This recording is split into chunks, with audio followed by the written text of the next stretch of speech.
अस्सलाम वालेकुम भाई। वालेकुम अस्सलाम। कैसी है मेरी बहन? बिल्कुल ठीक। चलो अंदर चल के बातें करते हैं।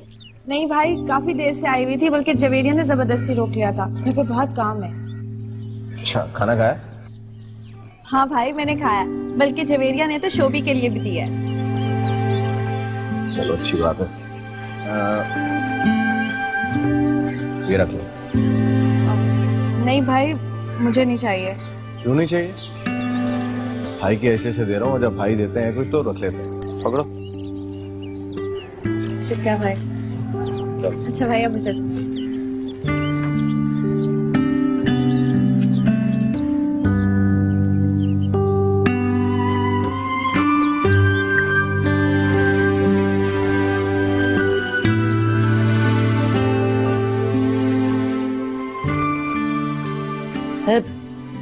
काशिफ का एक्सीडेंट हो गया है। क्या? कैसे? ज्यादा चोट तो नहीं आई? नहीं, फोन आया था, अब ठीक है। डॉक्टर ने चलने फिरने और बाइक चलाने से मना किया है। अल्लाह उसे अपने हिफ्ज़ व अमान में रखे। बात सुन, यहाँ क्या चल रहा है? अरे तूने कोशिश की जवेरिया और नबील को अलहदा करने की? देख रेहाना, मैं तुझे बता रही हूँ, इससे अच्छा मौका फिर तेरे हाथ नहीं लगेगा। ठीक कह रही हैं आप। इससे अच्छा मौका मुझे फिर नहीं मिलेगा। जवेरिया और नबील का रिश्ता तोड़ने के लिए नहीं, बल्कि ज्यादा मजबूत करने के लिए। क्या बातें कर रही? पागल हो गई है क्या? लगता है नबील ने कोई जादू कर दिया है तुझ पे। मैं तो कहती हूँ खरी खरी, चाहे किसी को आग लगे। जादू किया है जादू। आप बिल्कुल ठीक कह रही हैं। उसने जादू किया है प्यार का, अपनाइयत का, एहसास का, चाहत का, जो आपने और आपके बेटे ने मेरी बेटी को कभी नहीं दिया। मेरी बेटी कभी भी आपके घर में खुश नहीं रही, मगर नबील ने मेरी बेटी को हर तरह की खुशियां दी, इसलिए कि वो उससे प्यार करता है। मैं हमेशा आपकी आंखों से नबील को देखती रही, हमेशा उसे गलत समझा, जबकि उसने मेरे साथ कुछ गलत नहीं किया।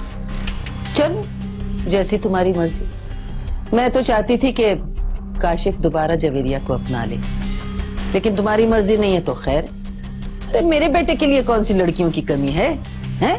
तो आप भी मेरी बेटी की फिक्र ना करें। अब मैं अपनी बेटी का घर बसाकर ही दम लूंगी। यहाँ आके तो तेरे इरादे ही बदल गए। चलती हूँ। जैसी आपकी मर्जी। मैं अपनी बेटी का अब घर बर्बाद नहीं होने दूंगी, नहीं।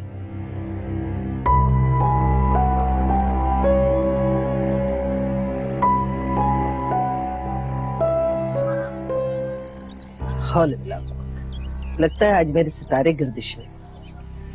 कैसी हो नजमा खाला? अच्छी हूँ। नजमा खाला, आप मुझसे बड़े हो, बुजुर्ग हो, मैं आपकी बहुत इज्जत करता हूँ। तो जो अपनी साजिशों का पिंडारा है ना, उसको मेरे घर में नहीं लेके आना, अच्छा नहीं होगा। धमका रहा है मुझे? नहीं नहीं, धमकाता नहीं हूँ मैं तो करके दिखाता हूँ। अगर यकीन नहीं है तो आजमा के देख लो। और हाँ, एक बात और, जो ऊपर वाला है ना, उसने मेरे नसीब की जो खुशी मेरे लिए लिखी है वो मुझे मिलके रहेगी, चाहे कोई चाहे या ना चाहे। और अगर उसी ऊपर वाले ने जवेरिया को मेरी जिंदगी में लिख दिया ना, तो उसको कोई छीन नहीं सकता, फिर चाहे तुम चाहो या ना चाहो। तेरे मुंह कौन? खुदा हाफिज़।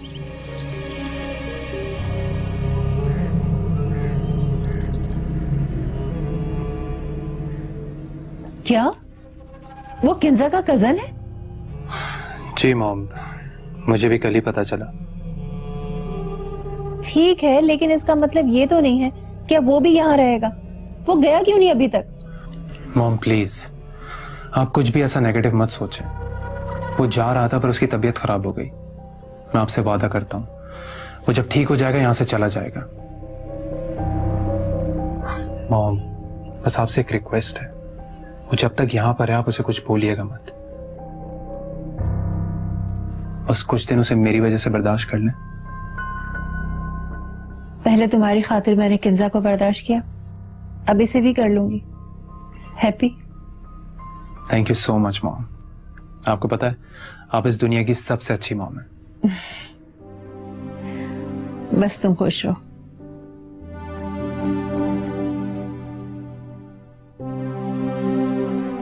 देख रेहाना, मैं तुझे बता रही हूँ, इससे अच्छा मौका फिर तेरे हाथ नहीं लगेगा। ठीक कह रही हैं आप, इससे अच्छा मौका मुझे फिर नहीं मिलेगा। जवेरिया और नबील का रिश्ता तोड़ने के लिए नहीं, बल्कि ज्यादा मजबूत करने के लिए।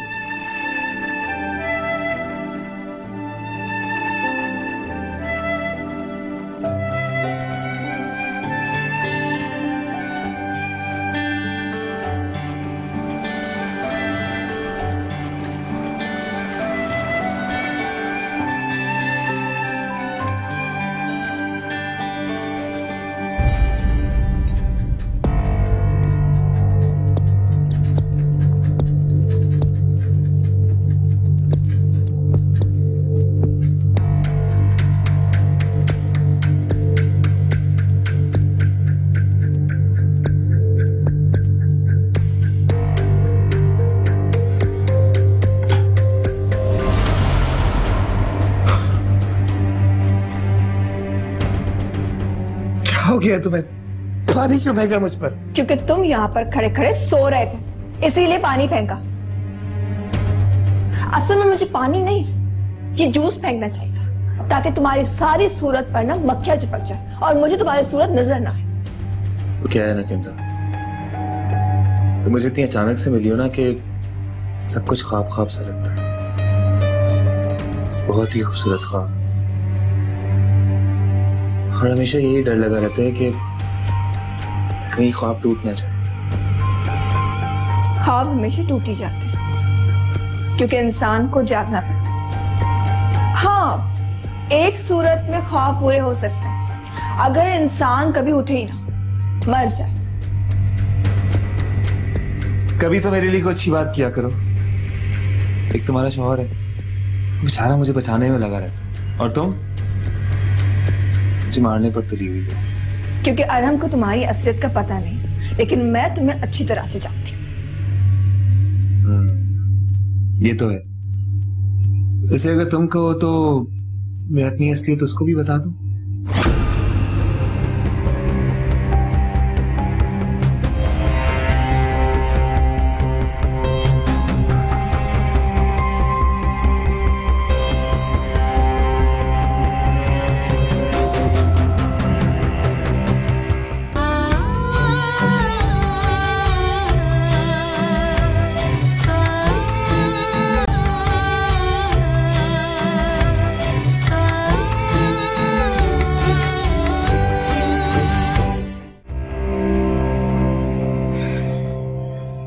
अरे खाला, आप क्यों इतना काम करती हैं? आपको कितनी दफा कहा कि आराम करें? अरे बेटा, बस जरा से ही तो काम है, खत्म हो जाएगा। और ये फालतू बैठे रहना ना, मुझे बड़ी घबराहट होती है।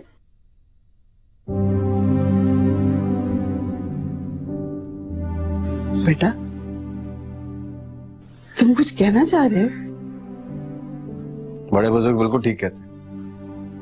बच्चों को कभी कुछ अपनी माँ से कहना हो तो माँ को उससे पहले ही पता चल जाता है। आपका शुक्रिया अदा करना था मुझे। किस बात का शुक्रिया? वो मैंने कल आपकी और रेहाना खाला की बातें सुन ली, तो जान के बहुत खुशी हुई कि मैंने आपके दिल में अपनी जगह बना ली। नहीं बेटा, अगर इंसान किसी से सच्ची मोहब्बत करे तो उसके दिल में जगह बना ही लेता है। पता नहीं खाला, जवेरिया के दिल में अपनी जगह नहीं बना सकता। शायद इसकी वजह भी मैं ही हूं। मैंने जवेरिया के दिल में तुम्हारे लिए बदगुमानियां पैदा की थी, और अब वो बदगुमानियां भी मैं ही दूर करूंगी। मेरी दुआ है मेरी कि तुम दोनों हमेशा खुश रहो।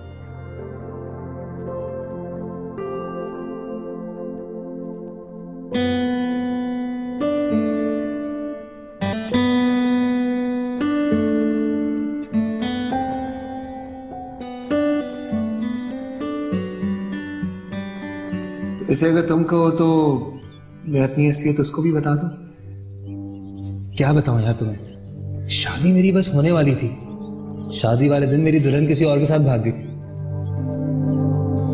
अगर अरहम को पता चल गया कि जिस लड़की से काशिफ की शादी हो रही थी वो मैं ही हूं और मैं ही शादी वाले दिन भाग गई थी, अरहम को मैं क्या जवाब दूंगी? वो तो मेरी बात का कभी यकीन भी नहीं करेंगे। ये काशिफ ने आकर बहुत बड़ी मुसीबत खड़ी कर दी है मेरे लिए।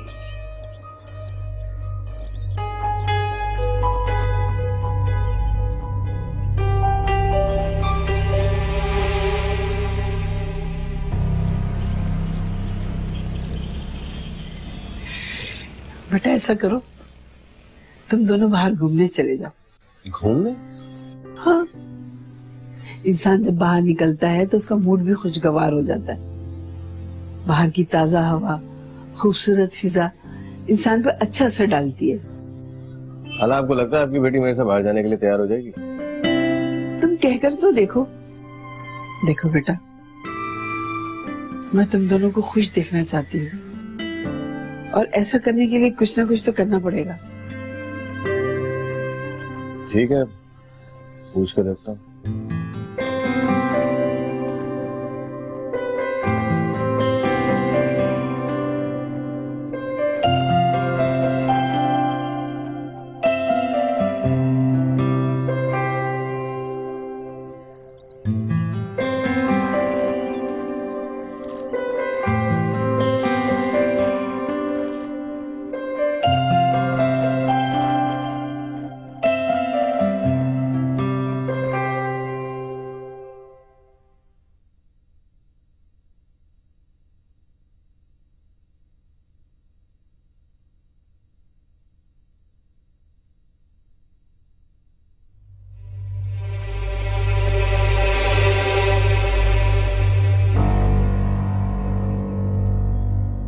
अरहम, आप हैं? क्यों? आप किसी और का इंतजार कर रही थी? ये क्या बात कर रहे हैं आप? मैं किसी और का इंतजार क्यों करूंगी? आप मुझे ऐसे समझते हैं? कम ऑन स्वीटहार्ट, मैं तो मजाक कर रहा था और आप हैं कि सीरियस ही हो गई। मुझे मजाक में भी ऐसी बातें पसंद नहीं। आई नो, क्योंकि मैं अपनी किंजा को अच्छे से जानता हूं। पूरा यकीन है मुझे उस पर, वो कभी कुछ गलत कर ही नहीं सकती, मुझे कभी चीट नहीं कर सकती। जैसा मैं अपनी किंजा को जानता हूं वो बिल्कुल वैसी ही है। And that's why I love you.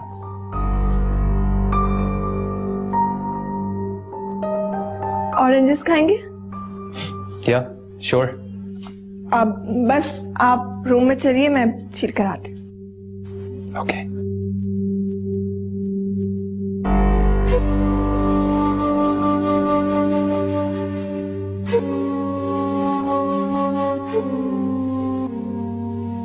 आइए, कमबख्त रेहाना को तो देखो, कैसी सीधी नजर आती है, अंदर से ऐसी मीच नहीं निकली, गज भर की जबान है, जहर उगले जा रही थी। खैर कोई बात नहीं, मैं भी ना कल से काशिफ के लिए कोई लड़की ढूंढना शुरू कर ही दूंगी। काशिफ हाय कमबख्ती मारा, जाके अपने दोस्त के घर में बैठ ही गया, और वो मेरा दूसरा बेटा शाहिद वो लाहौर में मरा पड़ा है। किसी को ये ख्याल नहीं कि माँ घर में अकेली है, जिए या मरे इनको क्या फर्क पड़ता है। मैं इस तरह खुद से बातें करती रहूंगी तो मैं तो नफ्सियाती मरीज बन जाऊंगी, और ये दोनों कमबख्त चाहते भी यही हैं। ऐसा होने नहीं दूंगी वैसे मैं।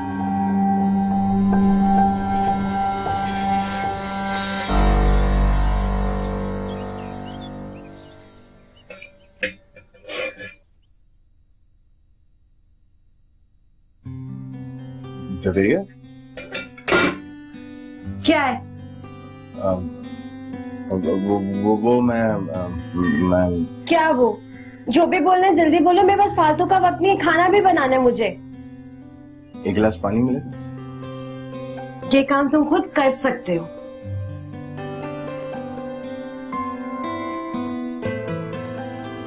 अब खड़े क्यों हो, जाओ। वो तुमसे एक बात करनी थी मुझे। ठीक है करो, लेकिन ये है वो है मत करना, जल्दी बोलो। वो मैं कह रहा था कि आज हम कहीं बाहर चलें खाना खाने के लिए। तुम पागल तो नहीं हो? जो पूछ रहा हूँ उसका जवाब दो ना यार। बिल्कुल भी नहीं, मैं तुम्हारे साथ कहीं नहीं जाऊंगी। अब मैं खाना बना लूं? ठीक।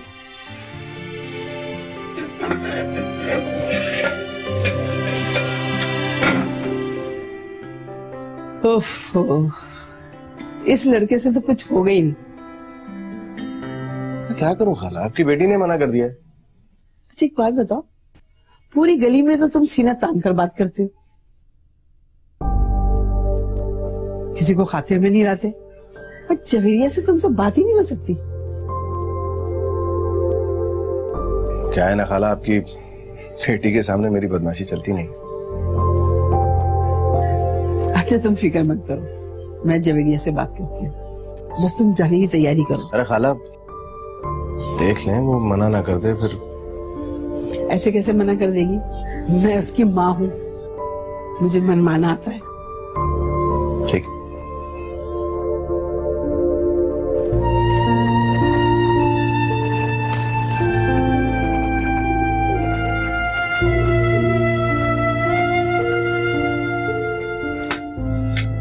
अरे बेटा मुझे क्या देती, मैं खाना पका लेती। फालतू बैठे बैठे तो मैं बेजार हो गई हूँ, दिल भी घबराने लगा है। तो अम्मी हम मोहल्ले में चली जाएं, किसी से जाकर मिल आए। बाहर जाने का क्या फायदा, लोग उल्टी सीधी बातें बनाते हैं, और औरतों को तो लड़ाई झगड़े से फुर्सत ही नहीं मिलती। दूसरों की गीबत बुराई करना, ये भी इंसान सुने तो गुनाहगार होता है। अब बताओ मैं कहाँ जाऊँ? ठीक है, हम ऐसा करते हैं कि हम खुद कहीं घूमने चलते हैं। हाँ ये ठीक है। मैं आपके कपड़े निकाल देती हूँ, आप जल्दी से तैयार हो जाएं। तुम नबील को तो बताओ जाकर। नबील, ये बताओ